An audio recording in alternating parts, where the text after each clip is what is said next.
Lair of the White Worm, 1988. Ken Russell, Amanda Dono, Hugh Grant? Hugh Grant's in it. Catherine Oxenberg, Peter Capaldi's in it? I have this movie. I'm going to have to watch this at some point. Bizarre, campy, and altogether outlandish. Huh. Oh, shit. Hey, everybody. You just caught me, sorry, I was reading my Leonard Maltin's 1999 video guide. You know, it's good to be up on the current stuff. Welcome to Video Hell Show, everybody. My name is Frank, and thanks for joining us here again. Today, I have a doozy of a video for you. So far, I don't think I've delved too deeply into police training videos, but I think some of my contemporaries on YouTube have delved into the topic before with such films as Surviving Edged Weapons and Second Chance versus the Cop Killers, Law Enforcement's Guide to Satanic Cults. And in that vein today, we're going to talk about a gem that I found. Panther Productions, Japanese Law Enforcement Self-Defense Techniques. It's a hell of a mouthful there. Starring renowned Japanese Grandmaster Shoto Tanemura, who kind of looks like Tatsu from Ninja Turtles. I don't think it is, though. Anyway, approximate running time, 45 minutes. I'll read, as I always do here, a little bit off the back. Grandmaster Shoto Tanemura was a police officer and instructor of the Tokyo Metropolitan Police Department for 15 years. He was a member of Japan's elite... I'm gonna fuck this up. He was a member of Japan's elite Kidotai police unit, as well as being involved in hostage, rescue, and security operations. On this tape, he shows techniques of vital importance to those involved in police work. These techniques include come-alongs, escape from chokes and grabs, defense against a stick, knife, and gun. And included are scenes from a live seminar where Tanemura Sensei demonstrates these techniques to American police and FBI agents. This tape offers the viewer a rare opportunity to learn practical techniques from a teacher who is both a former police officer and a grandmaster of martial arts. So, filmed in high-quality color and sound. So, yeah, that's Japanese law enforcement techniques, the video. So the very first thing this video starts off with is a disclaimer that says before you try any of these techniques, you have to check with your local agency, I guess the one, whatever you're working for, probably it's lawyers, if any and all of these techniques are actually legal for you to use.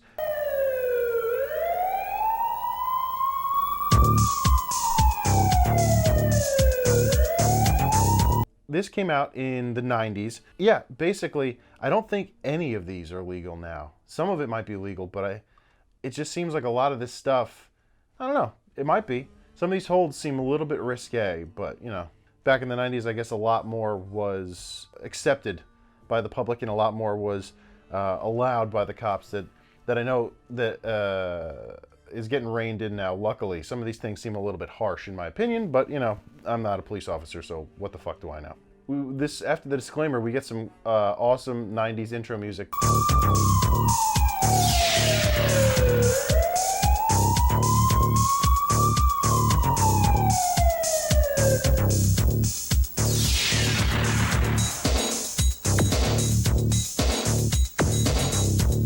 Something that just sounds very reminiscent of what you used to see on TV or hear on TV or in cheaply produced instructional videos of the era, so that made me smile. So after we get a quick police code on screen saying, and a title card that says officer in need of assistance, we get a VO. Once this cop walks into a locker room, we get VO from the cop talking about what being a police officer is like. The day-to-day confrontation of a police officer is always one of unexpected, unrehearsed anticipation. From the minute he puts his uniform on, puts his badge on, walks into that squad car and starts his day, he addresses not only helping people, but the possibility of personal danger and injury. After that, we get a little vignette of this police officer interacting with a citizen, perhaps a suspect, and it's so funny. So, how you doing around here? You live around here? Yeah, I live around here. There's a problem with it? Well, there might be. The cop starts hassling this guy. So, how you doing around here? You live around here? Yeah, I live around here. There's a problem with it? Well, there might be. And he says, "Hey, what are you doing? Do you live around here?" The guy goes, "Maybe. What's it to you?" He's like, "Is it a problem? Is that a problem with you?" The cop goes, "Yeah, maybe." Well, there might be. The stupidest. I mean, I don't know. It's one of the stupidest exchanges. As soon as I saw that, I knew I was in for a good time because that was so funny. And I know in videos a lot, not just me, but other people will like smash cut together things for comedic effect. But they do it in this video just... So, what are you doing around here? You live around here? Yeah, I live around here. There's a problem with it? Well, there might be. For no reason. There's a... Right after the cop says that, and the guy's like, well, there might be a problem, he just shoves the cop, and then it cuts it 3 times. I swear I did not do that. It's something that they had in the video originally, which is insane. So a little bit more VO describing what a police officer is like. Then we get the more full scene of the interaction between the police officer and the mullet man in the blue shirt, where he said there's some kind of disturbance in the area. We need to get some ID off of you. Excuse me, you have any identification on you? We'll do a little investigation here. We need some identification. If I don't want to give it to you. Come on, hand it over. Relax. When I can't like you, take it. All right? Relax. Relax. Just I didn't do nothing wrong. Calm down. No, I didn't do nothing wrong. I don't care. Just relax. No, leave me alone. Leave me alone. Okay. Check it. I don't give a shit. Relax. So, what are you doing around here? You live around here? Yeah, I live around here. There's a problem with it? Well, there might be. And I don't know if you know this, by the way, if you, in a lot of states, now there's a few that are an exception, but, and feel free to Google this for your state, please. If you're asked by a police officer to present identification and you're not in a motor vehicle, so you're just walking around, you don't actually have to present ID unless you are placed under arrest. You're not legally obligated. So, again, double check that because there are a few states where you are legally obligated to present ID to a cop if they ask you on the street. In the car, it's a complete different circumstance. If a cop asks you for your license, registration, insurance, you have to give it to him immediately. Like you can't say no. But if you're on the street, you can refuse to show ID, and then they'll have to arrest you to get ID from you, which might not be ideal. But if they don't want to go through the hassle of it, you can always, request a supervisor on scene, all sorts of stuff like that. But yeah, just so you know. So this guy gets questioned by the cops, and then we have that little lovely interaction, which I'm going to play again because it was so fucking good. Check it. I don't give a shit. Relax. So, what are you doing around here? You live around here? Yeah, I live around here. There's a problem with it? Well, there might be. I didn't do nothing wrong. What are you doing? What are you hassling me for? What are you doing, man? Yo, you tell me to relax one more time, my bullet's going to beat the living shit out of you, okay? You live around here? Yeah, what's about? Is there a problem with it? There might be. I never heard a response like that. Is there a problem with it? There might be. It's so ambiguous. Maybe. I don't know, man. Why? It's a weird question. So now we're treated by VO Cop to some scenarios in which self-defense, hand-to-hand self-defense techniques could be useful, which makes sense. A very classic example might be a man pulling a handgun.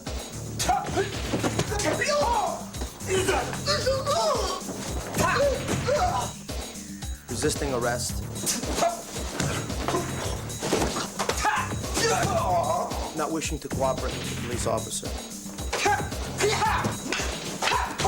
Forcing the police officer to use physical and strong control technique if necessary to subdue. And then we see Shoto take down Mullet Man in a parking lot that he just ran from those other police officers.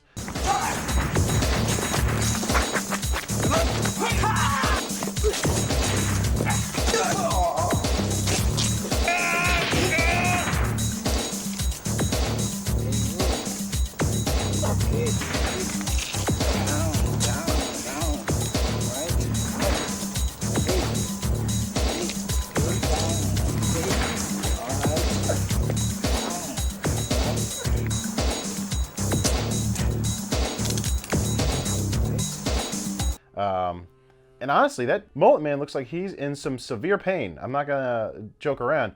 I don't think I'd want to be manhandled by that dude the way he was. And he's not even like really... A lot of these martial arts moves are very precise in where you hold someone, and it's extremely painful. And you could tell this dude really knows his shit because it doesn't look like he's really letting up on this. What I assume is an actor, maybe another cop. Hard to say. Obviously, I wouldn't place him as an actor because he doesn't act.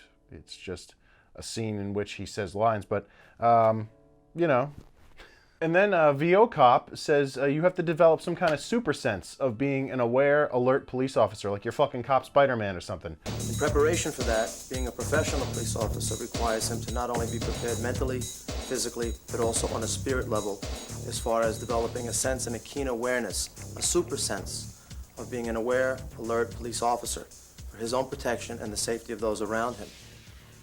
Which is pretty stupid to tell other police officers, hey man, make sure you're out there using a fake thing. You know, not only does ESP exist, I guess, but you gotta learn how to tap into it as a police officer. That's the dumbest shit I ever heard. Oh, by the way, VO Cop's name is Robert Hansen, but I'm not gonna remember that, so he's VO Cop. So we get a cool background history on Shoto Tanemura and his exploits, his family history a bit, and that's cool. That was actually pretty awesome. I enjoyed that quite a bit. Nothing too funny, or I guess it's every once in a while it's not funny. By the way, this whole time I was kind of wondering where this police department was, because they sound like they have heavy New York accents, but none of the badges look like they're New York City police badges.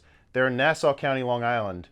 I had family there for a little bit. Their accents are super thick, man. These are some serious 90s people and some serious thick accents. So most of what they're doing is having demonstrations in the Nassau County Police Department. They're one of their police departments, and they're just going over how you know, these techniques are useful for people who don't cooperate with the cops, which I'm sure is true. Again, I don't know. Some of these are some serious moves.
I don't think you're able to hold suspects by the ears. I don't think that's a thing. I don't think you can hold them down by the ears. I mean, especially now. But that seems fucking weird and messed up. I don't think you can do that. I don't think you're allowed to use some of these wrist locks either. Some of them are pretty harsh. Master Shoto goes over techniques for being approached from the front, being choked from behind, lots of different things that are actually pretty useful. Honestly, I think as a normal citizen, these are more useful than being a police officer. But I think for normal citizens, these kinds of moves would really be beneficial to learn, because self-defense is our own personal responsibility a lot of the time, sadly, because the cops just don't show up fast or fast enough. So, I mean, I think, you know, it would make sense for a lot of people to learn some of these things, because if you're approached in any of these kinds of ways, you might want to at least have in the back of your mind a strategy to deal with it. That's just my opinion, I guess. One thing though, if you were going to attempt any of this stuff, I think you'd have to practice for just as long as he has to do it as well as he can. So I think a lot of any situation would also be up to luck, because to get the kind of muscle memory that the master has for these things is a life's work. It's not just, I've done it once or twice, you know, it's a life's work. So to do this kind of stuff, I think you, just like when I was talking about, you know, the Buddy the Wonder Dog training video, you know, it's cool, but is it practical? Because you really have to dedicate a lot of time for what amount of return, I guess is the question. and you'd really need a partner to do this stuff with. You couldn't just do a lot of this stuff on your own. So I don't understand, like, I mean, I guess for cops this is practical because you're probably going to be training with some of your fellow police officers. But as somebody, like a normal citizen, like I had suggested, learning this, you'd need a partner for sure. Oh, and in the credits we find out that this came out in 1990, so that also kind of explains some of these 80s mullets that have hung around. So that was awesome to find out. And that's pretty much everything there is to say about this one. It was a real actual treat. A little long, but also pretty informative, pretty cool, pretty fun to watch. If you can find yourself a copy, go for it. It might even be on YouTube or something. So if you can find it and you like martial arts and you like police training videos and you've got the time, definitely give this one a watch. And that's it. Thanks for watching Video Hell Show, everybody. Come back next time. I'll have something cool, as always, to discuss. Maybe something, I don't know. I'll come up with something weird and different next time, I hope. Have a good one.